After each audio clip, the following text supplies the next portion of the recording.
I never thought much about how quickly life can change.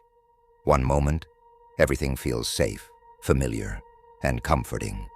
The next, it's as if the world shifts. The ground beneath your feet crumbles away, and nothing makes sense anymore. It all started on a sunny afternoon in our quiet little suburban neighborhood. I had just returned home from a long day at work. The sign where the mundane stretches on forever, and all you want is to walk through your front door and forget the outside world for a while. I was looking forward to a quiet evening. My wife, Claire, was in the kitchen, and our 7-year-old daughter, Ashley, was outside playing. The sounds of her laughter reached me before I even stepped inside. It was the kind of sound you never forget. The innocent, carefree giggles of a child who hasn't yet seen the darker side of life. It was a sound I thought I'd hear for years to come. That's how things were in our neighborhood. Kids played outside, neighbors talked over fences, and you didn't lock your doors. There was no reason to. Why would you? Nothing bad ever happened here. I hung up my jacket and walked over to the window, where Claire was already standing, watching Ashley hopscotch down the sidewalk. It was a simple, peaceful sight. I could see Claire's eyes soften as she watched our daughter, and I could feel that same sense of pride. But I couldn't shake the feeling that something was wrong, something I couldn't quite put my finger on. It wasn't enough to worry me at the time, but the feeling stayed. "Mommy, look at me," Ashley called, her voice ringing through the air. Claire smiled, giving Ashley a wave. But as I stood there next to her, something made my stomach churn. Maybe it was just my paranoia. I didn't know. But it was the last time I would ever feel so naive. That moment, that perfect moment of joy and innocence, was about to be ripped away in the most horrifying way. Out of nowhere, I saw a van, a beat-up old thing. The windows were tinted so dark that I couldn't make out the driver. But there was something off about it. It slowed. As it passed by our house, the hairs on the back of my neck stood up. "Claire, do you see that?" I asked, my voice strained. Before she could respond, the van stopped in front of the driveway. My heart skipped a beat. In the split second it took for me to process what was happening, the van's side door swung open, and a man jumped out. He was fast, too fast. I couldn't make out his face, but I saw his cold, calculating eyes as he moved toward Ashley. She was still giggling, unaware of the danger, still lost in her game. Her innocent little world was about to shatter. I didn't think. I couldn't think. I just reacted. "Ashley!" I screamed. But it was too late. The man grabbed her, yanking her off the ground before she could even process what was happening. Her small body went limp in his arms, her terrified cry cutting through the air. "Mommy! Help!" I could hear her voice echo in my head even now. I can't erase it. Her fear, her confusion, her pain. Claire screamed. I heard her racing toward the door, but by the time she stepped outside, it was already too late. The van screeched away, disappearing into the distance like a shadow swallowed by the night. I stood frozen, my mind racing but my body paralyzed with shock. Claire was at the door, her face ashen.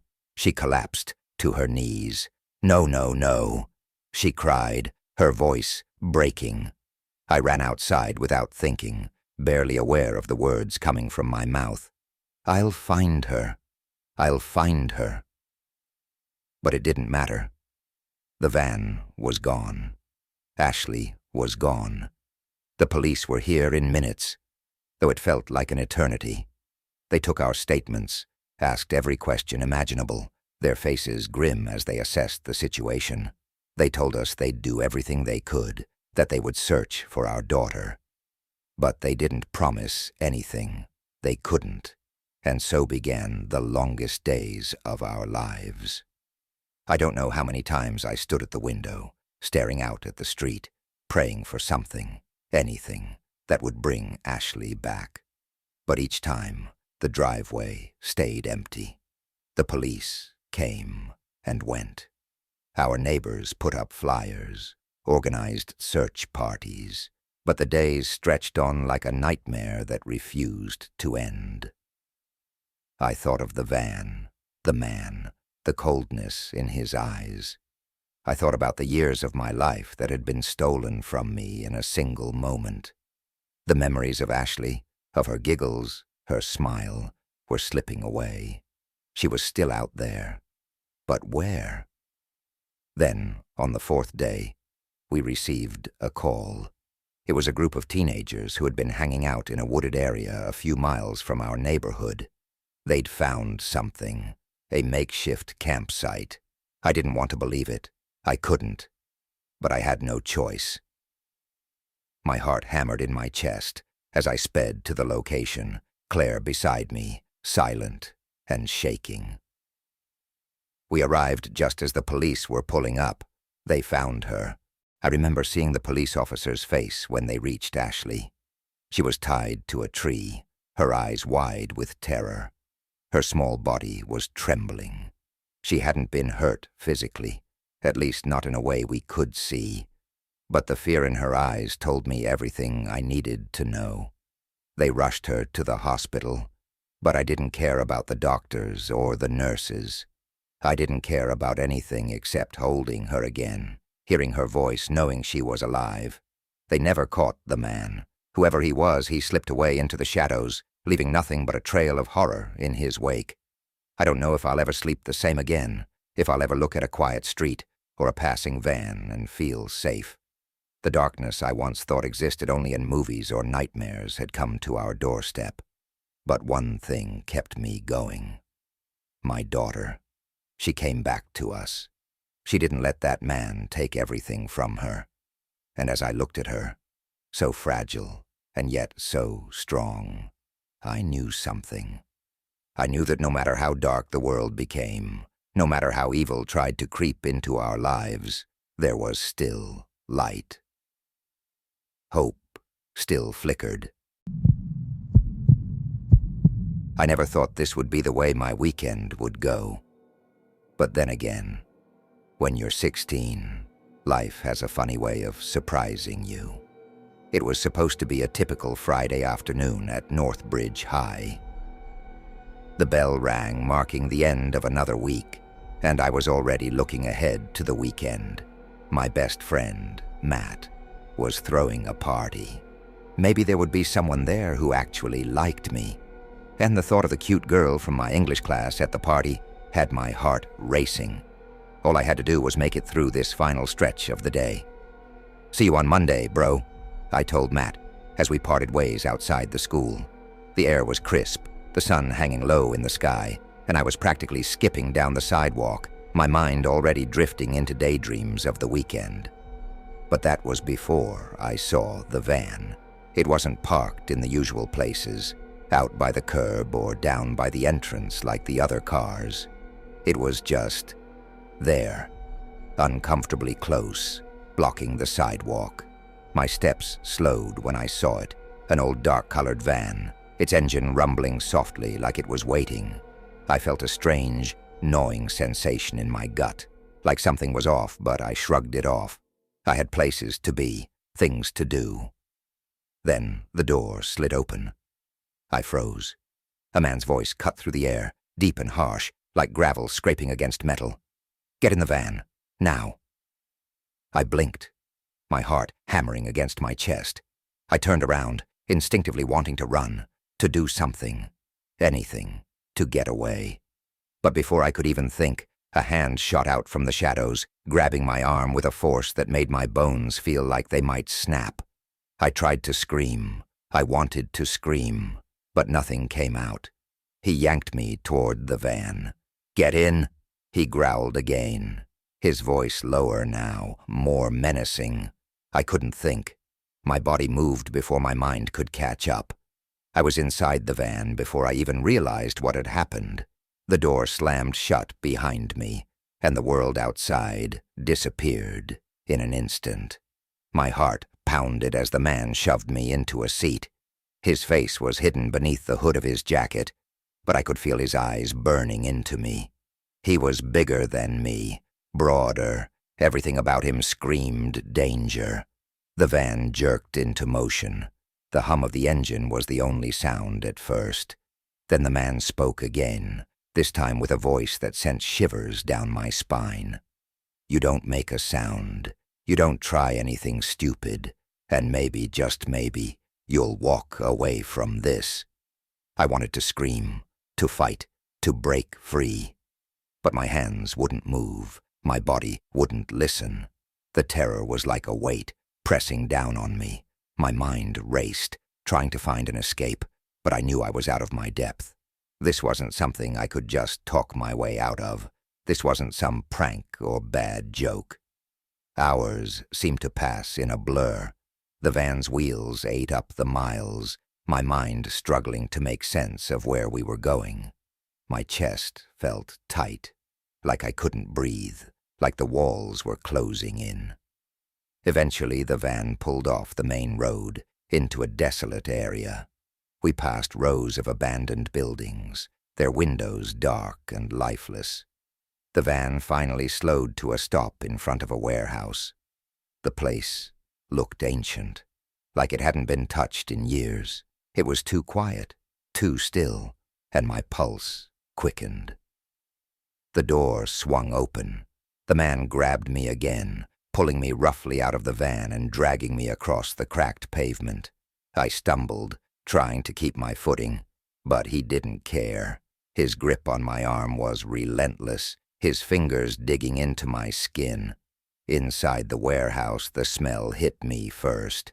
Dust and mildew, the kind of old, decaying odor you find in places forgotten by time. The windows were boarded up, the air stale and heavy. The floor was littered with broken debris and old mattresses, scattered like someone had been here before, or maybe still was. "Sit," the man ordered, shoving me towards one of the mattresses. I didn't move at first, couldn't move, the fear freezing me in place. His voice broke through the haze of panic. "Sit. You'll stay here until I decide what to do with you." I obeyed, my body moving on its own, curling up on the mattress in the corner of the room. I shivered despite the warmth of the room, my mind scrambling for a way out. For the next few days, time felt like it stood still. The man didn't speak much except for the occasional mutter to himself. He seemed preoccupied, walking around the room, tapping his fingers against the walls, as if he was figuring something out. But I was always watching. I couldn't afford to sleep. I couldn't afford to show weakness. Then one night, the man finally slumped against the wall, his eyes heavy, his body slouching from exhaustion. He was still muttering to himself, but his words were lost in the haze of fatigue. I watched him, every muscle in my body aching from the tension of waiting. And then I saw it. The keys. They were lying on a table near where he had been sitting. Just there, within reach. His guard was down. I knew it was my only shot. Slowly I crawled toward the table, every movement agonizingly careful, every breath shallow. The keys were cold against my fingertips, but the adrenaline coursing through me made me numb to the fear. I grabbed them. My heart hammered against my ribs as I backed away. The keys clutched tightly in my hand. Every step was silent, every breath controlled as I approached the door. I was so close. My fingers trembled as I fit the key into the lock. My breath caught in my throat, but I didn't hesitate. I turned it, the mechanism clicking softly. The door creaked open just a little, but that little noise was enough to send a wave of panic through me. I was free. I ran. I didn't know where I was going, but I knew I had to get out of there. The night swallowed me whole, and the darkness was my only ally as I sprinted, the sounds of my footsteps mingling with the pounding of my heart. I didn't look back. I couldn't. All I could think about was getting home. I remember it like it was yesterday, how the sun felt on my skin, how the ocean breeze whispered through the palm trees. Paradise Island. It was everything we'd dreamed of. For months we'd been saving, planning, picturing what our vacation would be. We wanted this time to be perfect. And for the first few days, it was. My wife Mary, our kids, Ethan and Lily. We were all in paradise. Days spent on white sandy beaches, splashing in turquoise waters, building sandcastles, and watching the kids laugh. Those were the moments we lived for. On the fourth day, we decided to check out the water park, a sprawling maze of slides, wave pools, and lazy rivers. Ethan, our energetic 10-year-old, was in heaven. If there was water, he was in it. I couldn't get him out of the waves, racing to each new slide, his laughter echoing through the park like the happiest sound in the world. Lily, at 8, was a little more cautious but still loved the water. She floated down the lazy river with Mary, their inner tubes bobbing gently in the current. I had my camera out, of course. I wanted to capture every moment. This trip was supposed to be the best memory we'd ever make. I snapped shot after shot. The beach, the slides, the kids' grinning faces. I could barely keep up with them, but I did my best. The sun was high in the sky, the air thick with the smell of salt water and sunscreen. It was around noon when we decided to meet up by the wave pool. I had my eye on a perfect shot of the family all together, the waves crashing behind us. The kids were supposed to be there any minute. I leaned against a palm tree and waited. Time passed. The minutes stretched on. Then I noticed something unsettling. Ethan wasn't with them. I stood up straight. My heart skipped a beat. Mary was looking around too, her face growing pale. I could see the worry in her eyes, and it was a mirror of my own fear. "Where's Ethan?" I asked, though I already knew the answer. "He was right behind me," Mary said, her voice shaky. She scanned the area, calling out his name, her voice rising in panic. We began searching frantically, calling out, looking everywhere, the crowd of people around us oblivious to our growing anxiety. I couldn't understand it. He'd been right there, with us just moments ago. "Ethan! Ethan!" I shouted, my voice cracking. The sounds of the water park, the music, the laughter, all began to fade into a dull hum in my ears. It was as if the world had closed in, and only the silence of my own fear remained. Mary grabbed my arm, her face pale. "John, something's wrong. This isn't right." I nodded, my throat dry. I couldn't say it out loud, but the thought gnawed at me. What if he wasn't lost? What if someone took him? We alerted the staff, and in minutes the hotel security was everywhere. They shut down parts of the water park and started searching. I could see the grim look on their faces, the seriousness in their eyes as they moved like shadows through the crowds. And soon the police were there, their flashing lights cutting through the bright midday sun. The atmosphere, once full of joy, had turned cold and eerie, a sense of dread sinking in like a weight on my chest. Hours passed. I don't know how long.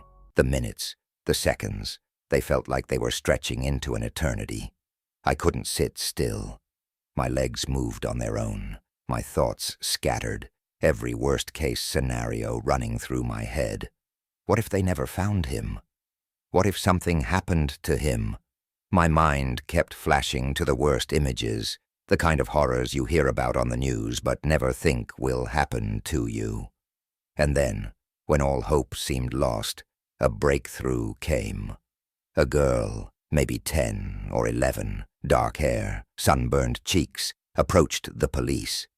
She was trembling, looking around nervously like she was scared to speak up. But then she did. "I saw something," she said, her voice shaky but clear. "I saw a man. He was with a boy. A boy that looked like Ethan.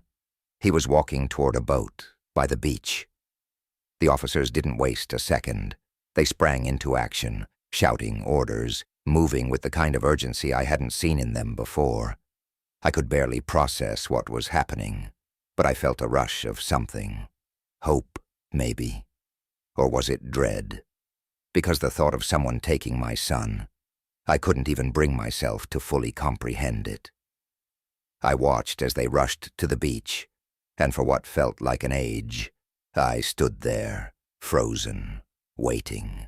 Then the sound came, voices, shouting, then the unmistakable sight of police officers wading through the shallows, and there, bobbing in the water like a lifeless doll, was Ethan. My heart stopped, my world shattered. He was unconscious, his little body limp, clinging weakly to a piece of driftwood.